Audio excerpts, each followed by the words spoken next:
Profe, mi compañera Andrea me dijo que si podía compartir primero que ella porque le faltaba algo de su compu o algo así. Ok, adelante, Bravo. Ok. En lo que va colocando los datos su compañera, para complementar lo que estábamos viendo al momento, el proceso que estamos realizando ahorita no es para que aprendan a igualar.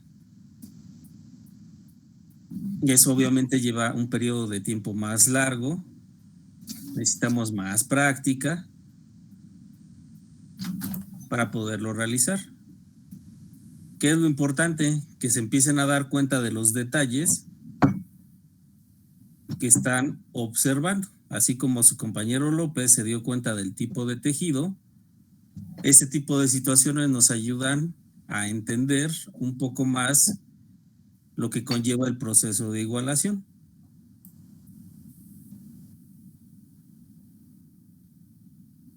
Entonces, ¿qué es lo importante? Lo importante es que ustedes empiecen a diferenciar esas pequeñas variables que nos van a cambiar el procedimiento. ¿Y qué es lo más importante? Que lo empiecen a entender. Ya después tendrán tiempo de pelearse con una igualación, el tiempo que ustedes quieran.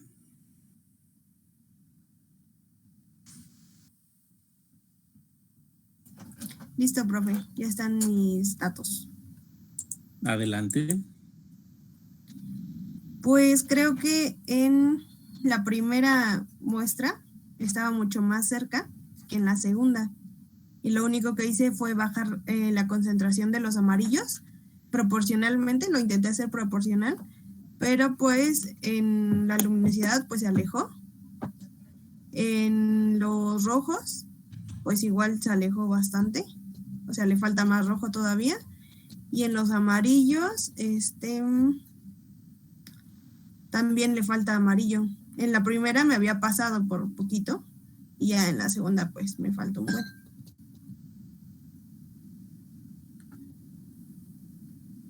Y en la gráfica pues está más cerca la muestra 1 del estándar que la 2 se alejó muchísimo. O sea, como que estuve mucho más cerca en la primera. Y en la primera había notado que le faltaba pues rojo y pues le sobraba un poquito amarillo, pero según yo le quité poquito. ¿Cuánto le quitó en porcentaje? Pues...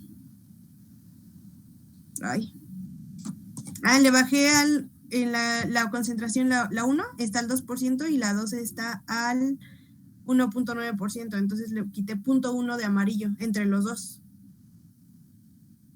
Ok, ahora usted contésteme la pregunta. ¿Ese 0.1 cree que le va a dar este cambio? No, pues no dio. Se alejó demasiado. Tal vez hubiera sido mejor solo agregar un poco más de bien rojo, planteo ¿no? la pregunta nuevamente. ¿Ese 0.1% que realizó de cambio es suficiente para el cambio tan grande que le dio? Pues no pensé que fuera tanto. O sea, fue más grande el cambio de lo que pensé que sería. Exactamente. Entonces, ¿es algo normal? No, no lo sé. ¿Cómo verificarías esa situación? ¿Cómo podrías determinar si lo que hiciste fue lo correcto? Tal vez volviendo pues sí, a teñir con la misma formulación. Exactamente. Para ver si en algún momento, en alguna de las dos muestras, no sé, pipeteé algo mal o no lo sé. Exactamente. Esa es parte de llegar a entender este procedimiento. Ahorita hiciste un cambio muy pequeño dentro de tu formulación y observaste una variación muy grande. Uh-huh. Eso obviamente no es correcto. ¿Cómo podemos verificarlo? Repitiendo lo que ya habíamos hecho. En este caso, tendrías que repetir tu muestra 1 y tu muestra 2 y observar si entre ambas ¿Existe la misma tendencia o hay un cambio radical? Si hay una misma tendencia, quiere decir que estás pipeteando bien y que el procedimiento ocurrió de forma adecuada. Ok. Pero si hay un cambio radical, significa que hubo un error en la medición, que puede haber sido en el pipeteo o en la cantidad de electrolito o de álcali. Ok. Entonces, esa sería la única forma en cómo podrías tú asegurar que lo que estás haciéndolo de manera correcta. Y entonces ahora sí ya tendrías que verificar la parte de tu formulación. Ok. Sí, porque de hecho en las deltas, en la muestra 1 me salió de 5 y en la muestra 2 me salió de 13. O Sí, sea, obviamente porque casi tienes 13. una variación grande en las tres, en L, A y B. Ujú. Ok, entonces tal vez para mí, si hay un tercer intento, tendría que hacer como que la misma formulación de la primera, porque ¿Cuál fue la que más se repetirías? ¿La acercó. 1 o la 2? La 1, porque es La la que más 2. está cerca. Exactamente. Ok, Entonces, si nos da otra oportunidad, haríamos una repetición de la muestra 1. ok, profe. Y yo apuesto un 10 a que sale diferente. Oh, por Dios, o sea que hice algo mal. No, yo apuesto un 10. ¿Acepta? Acepto. Estoy segura de lo que hice. Muy Muy bien. bien. Gracias, profe. De nada. Creo que no estoy tan perdida. ¿Alguien más? Yo, profe. Adelante. Pero ¿me puede compartir el link? Es que no sé dónde está. No me aparece, Ok, lo vuelvo a compartir. por favor.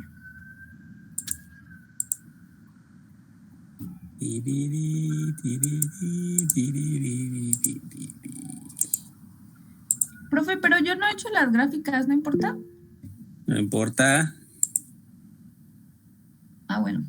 Ya está nuevamente en el chat.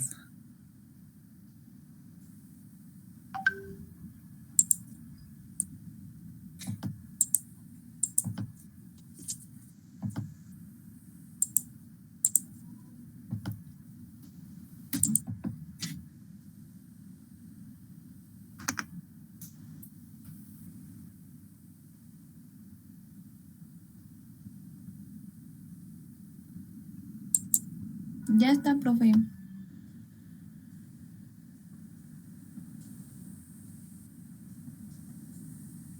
Ok, cuénteme qué hizo.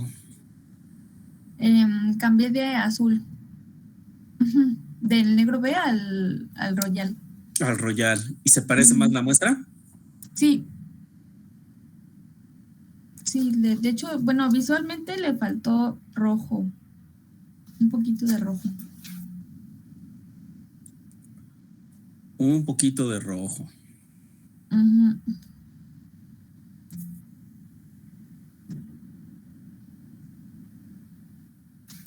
Pero es que le quería preguntar que si el haber, no sé, leído varias veces la muestra estándar, ¿sí puede variar los valores? A ver, nuevamente, ¿cómo? Ajá, es que yo tengo, ya ve que la primera vez hicimos la lectura de la muestra Ajá, y posteriormente hicimos otra de la estándar. ajá. Entonces sí salieron diferentes los valores, pero no sé si afecta eso, porque de la primera lectura, lo que yo hice sí están muy lejos y con la segunda lectura ya se acercan un poco más. Ok, ¿qué pudo haber cambiado entonces? No sé, esa es mi pregunta. Híjole, eso ya lo habíamos visto en clase teórica.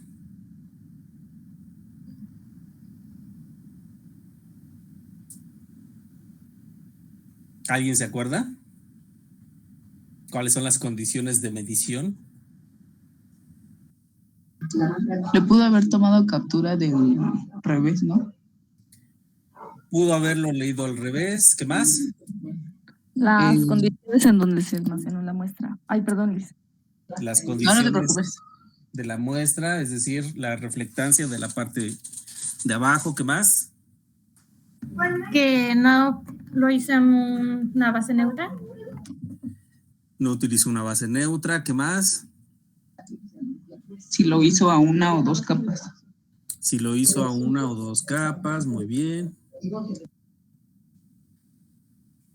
Que el colorímetro estuviera calibrado. El colorímetro estuviera calibrado, muy bien. Y también si no lo puso a secar al sol. Condiciones de secado, posiblemente, muy bien. ¿Puede que el teñido no haya sido uniforme? También pudimos haber tenido un teñido no uniforme, es decir, algunas zonas manchadas, y eso nos dé una diferencia de tonalidad.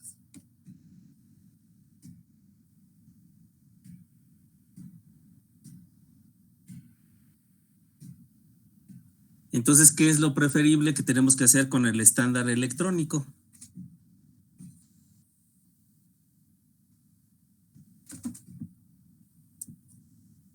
Tener una o varias lecturas.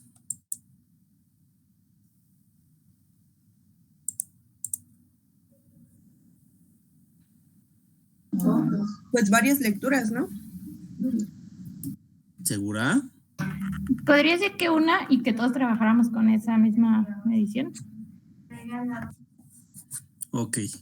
Lo primero que tenemos que hacer es sacar un promedio.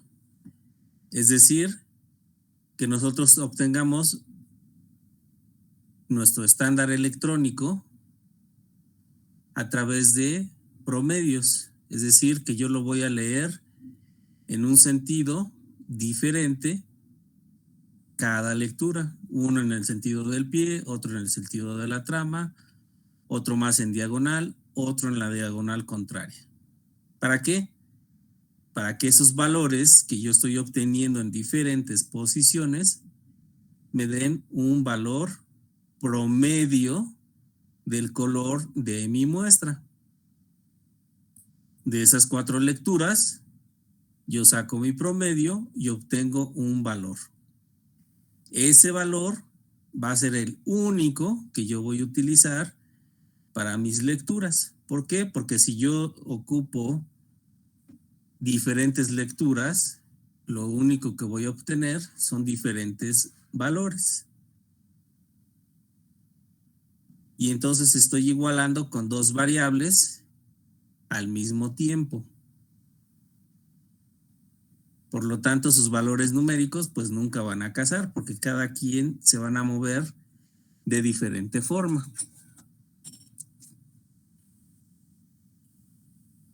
Entonces, ¿qué es lo recomendable? Sacar un promedio. Y número 2, solamente trabajar con ese valor promedio.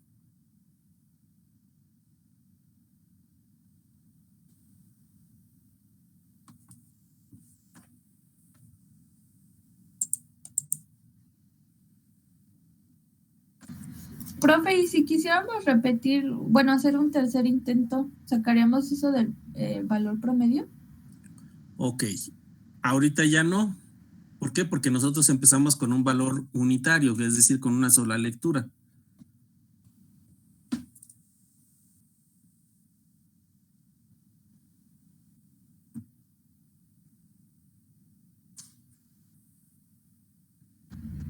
Y entonces, ¿con qué valor agarraríamos, profe? ¿El que se hizo la primera vez? Con el que hicimos la primera vez. Ese es nuestro valor estándar para nosotros. Y en el caso de las lecturas que nos estás presentando, ¿cuál es el más cercano? ¿Con el negro B o con el royal?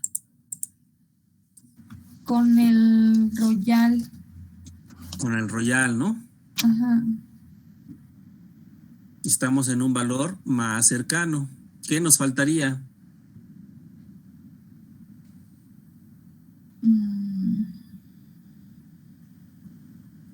Pues ajustar un poco la fórmula, ¿no, profe? Porque yo sí Como ¿Rojo que o azul? rojo.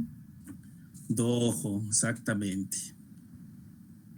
Pero eso es a lo que yo le pregunto, porque el valor inicial que se hizo la primera clase Ajá. arroja que A es de 13.78 y con mi lectura entonces yo ya me pasaría de rojo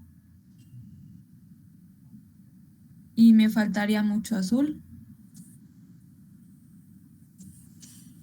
Ok, entonces este estándar que estás mostrando es la de la segunda lectura que hiciste.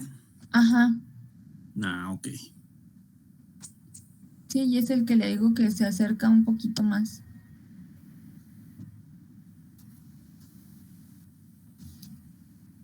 Y visualmente, ¿qué es lo que observas? Ah, bueno, que sí le falta más rojo.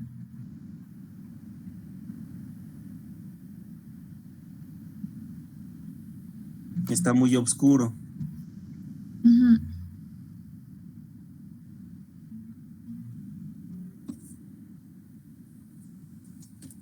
Ok, entonces tendríamos que ajustar la fórmula con más rojo. Ya no vamos a cambiar el azul lo vamos a mantener.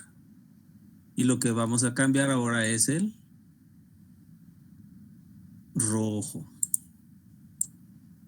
Solamente rojo. Es decir, A.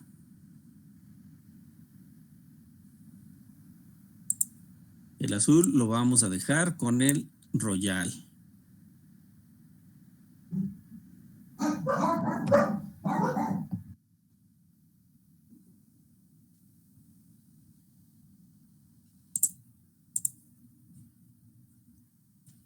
Sí, está bien, profe.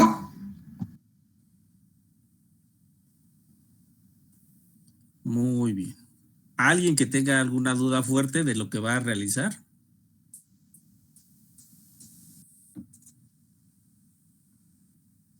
Yo nada más tengo nada. Entonces, si en mi caso el amarillo ya quedó bien, pero el rojo todavía le hace falta, ¿puedo aumentar el rojo y dejar el amarillo así?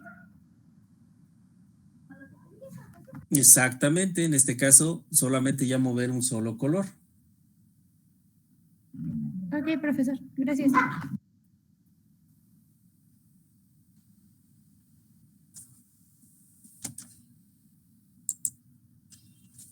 Muy bien.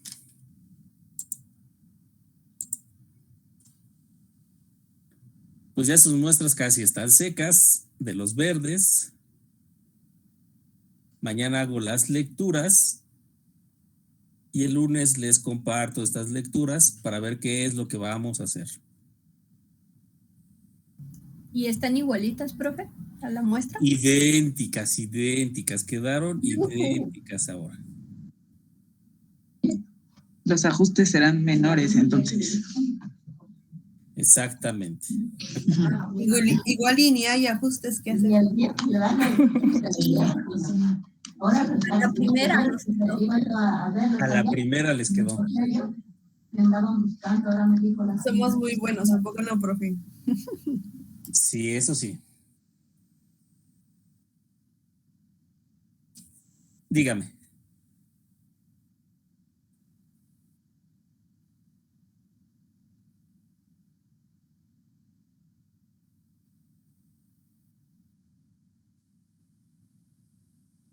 Ok, muy buena pregunta.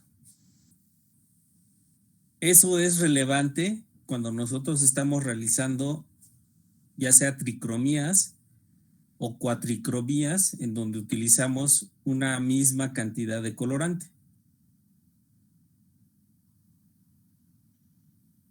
Entonces lo que nosotros tendremos que hacer es adecuar el proceso a la formulación. Sobre todo hay tonos muy específicos, como son los grises, como son los caquis, que el rendimiento de color sí afecta directamente a la igualación. En este caso, lo que se procede a hacer son dosificaciones del colorante al momento de hacer el proceso de tintura.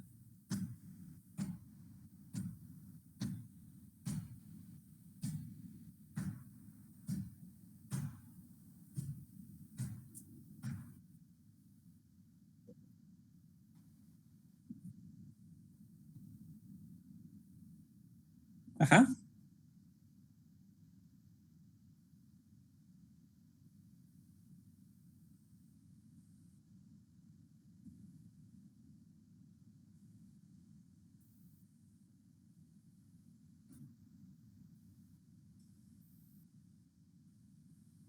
En este caso, ¿agregó la misma concentración?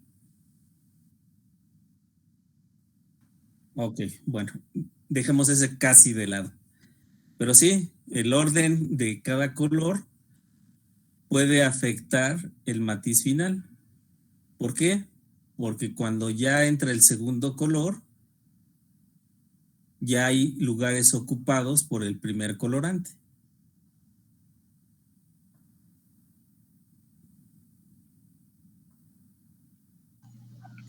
Es muy, muy, muy parecido. Y cuando nosotros ponemos a competir a dos colorantes al mismo tiempo, pues tenemos que evaluar el tamaño molecular, la energía de ese colorante, los grupos sulfónicos, esos aspectos que hemos estado mencionando continuamente. Sí, se influye directamente en el proceso de igualación y en el proceso de tintura. Muy buena observación.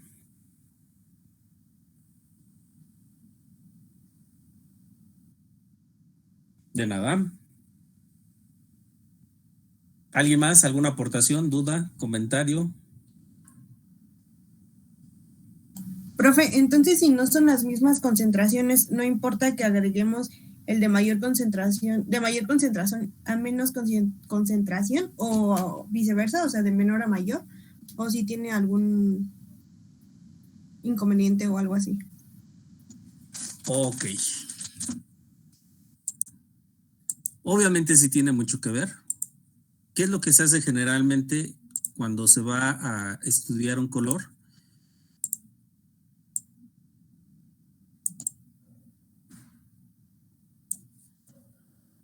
Se hace una gráfica de K sobre S.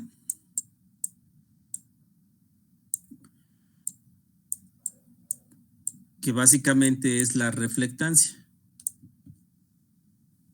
De este lado vamos a tener nanómetros. Ay, pensé que era la goma, ¿no?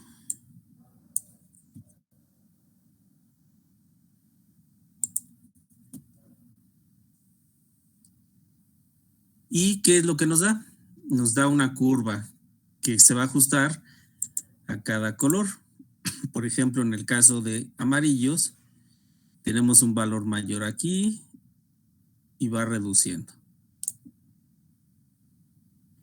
Eso sería la curva patrón de un color amarillo. Pero esto no me dice que esa es la curva real de ese color. Para yo saber realmente el comportamiento de este colorante amarillo, ¿qué es lo que tengo que hacer? Tengo que hacer una curva de concentración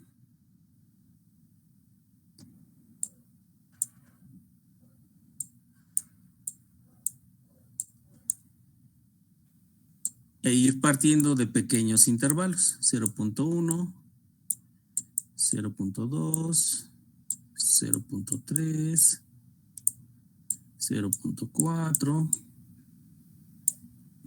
Y de este lado voy a tener reflectancia.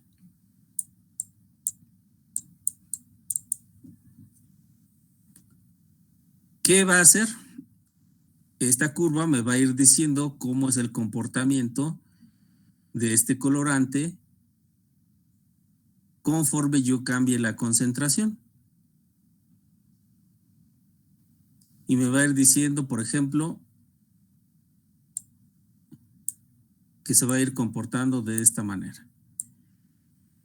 Esto sería lo mejor en cuestión de comportamiento de un colorante, que es decir, que tenga un comportamiento lineal. ¿Por qué? Porque entonces yo puedo determinar que conforme yo aumente el incremento de concentración, la reflectancia va a ir aumentando. Y eso a mí me indica que este colorante amarillo tiene una buena afinidad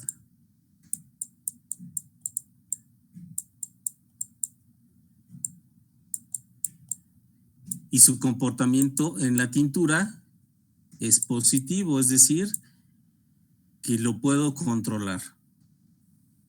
Pero ¿qué pasa con aquellos colorantes que tienen un comportamiento así?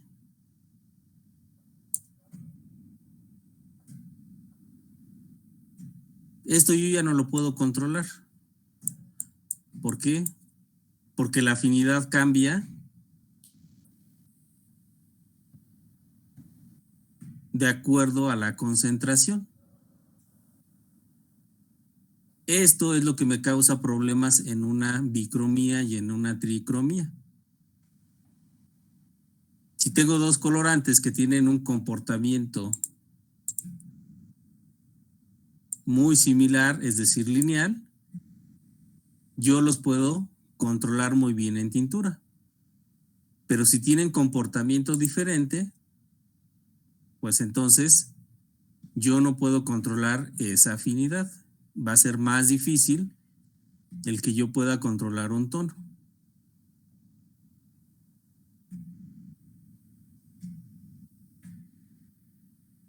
Entonces, ¿qué más deben de saber ustedes en la parte de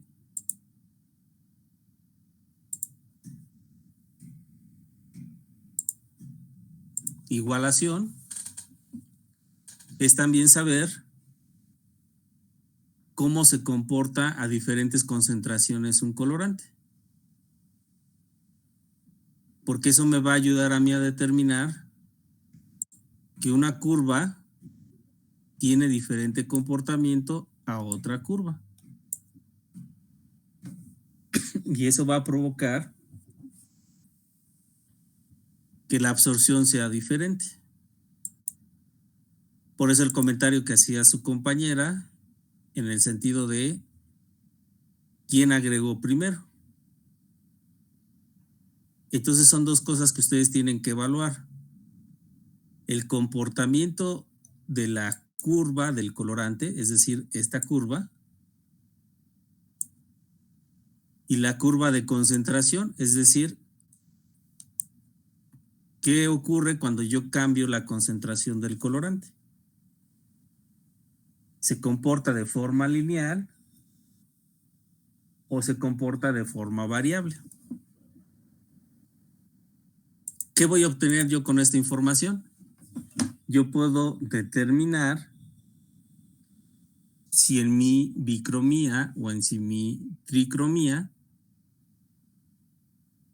un colorante me va a dar problemas al momento de hacer mi igualación.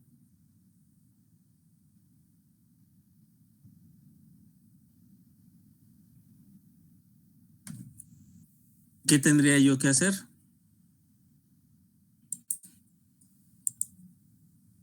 Tendría que construir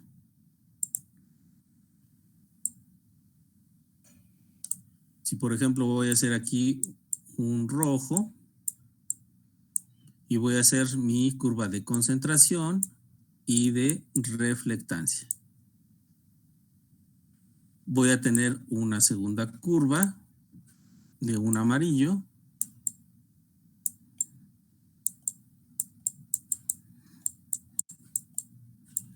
Concentración y reflectancia. Y voy a tener una tercera curva donde voy a tener rojo más amarillo.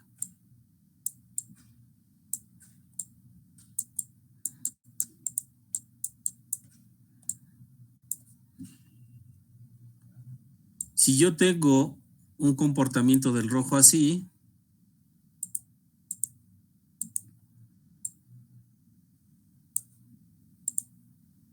y un comportamiento del amarillo de forma lineal también, ¿qué va a pasar con la curva de rojo más amarillo?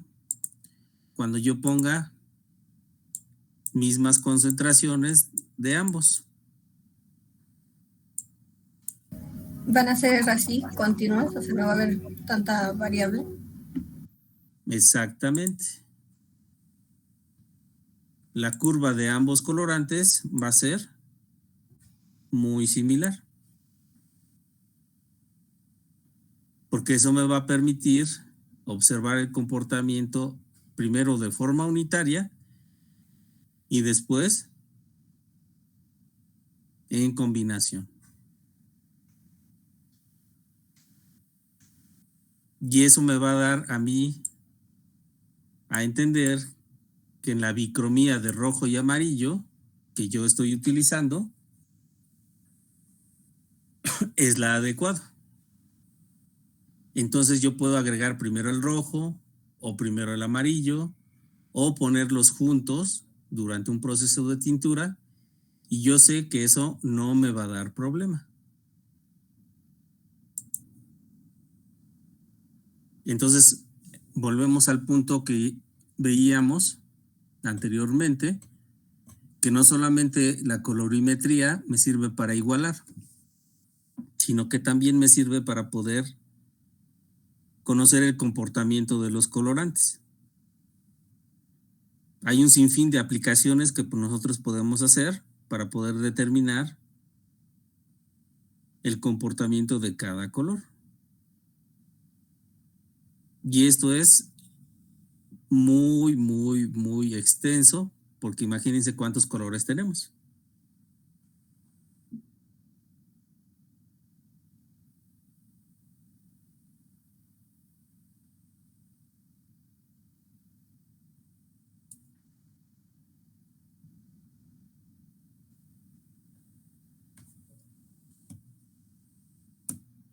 ¿Preguntas? ¿Comentarios?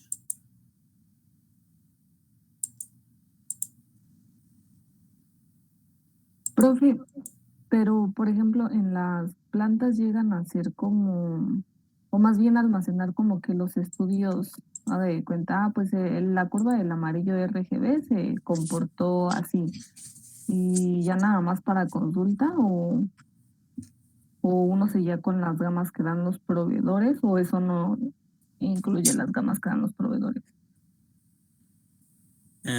Se encuentra, déjenme ver, Puebla.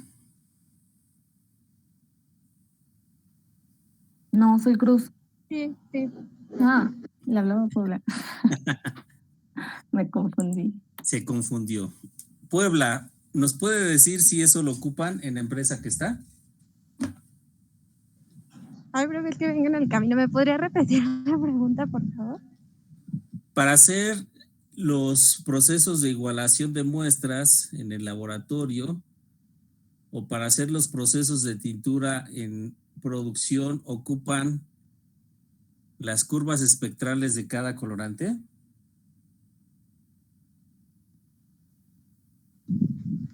Pues en ocasiones sí. No siempre, pero sí las utilizamos para poder darnos como la idea, porque pues a veces también depende el colorante, la concentración, o a veces no lo podemos sustituir tal cual, porque disminuye ya sea un 20 o 30% de la concentración de diferentes casas de los colorantes. Gracias. ¿Sí era eso? Sí, sí era eso. Okay. Bien, en términos generales, muy pocas plantas lo realizan. ¿Por qué? Por desconocimiento